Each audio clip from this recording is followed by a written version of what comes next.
পৃথিবীর 7 আশ্চর্যের একটিতে গাছ ঝুলত আকাশে। রাজা নেবুচাঁদনেজার তার রানীর জন্য বানিয়েছিলেন এই স্বর্গ।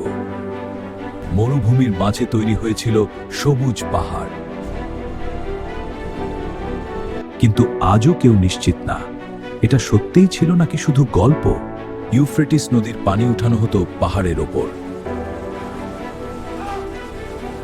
প্রাচীন ইঞ্জিনিয়ারিং ছিল অবিশ্বাস্য উন্নত। শত শত গাছ, ফুল আর ঝর্ণা ছিল একসাথে।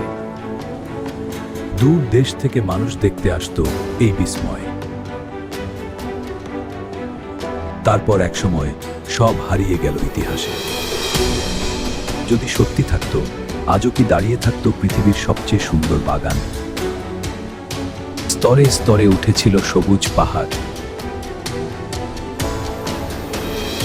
ইটার পাথরের উপর লাগানো হয়েছিল গাছ। হ্যাঁ, অবিশ্বাস্য কিন্তু সত্যি।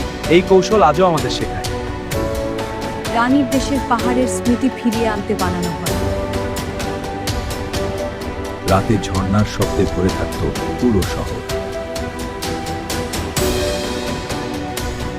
কিন্তু ইতিহাসে নেই স্পষ্ট প্রমাণ। এই স্থানটি এখনো রহস্যে। তাহলে কি এটা শুধু কিংবদন্তি?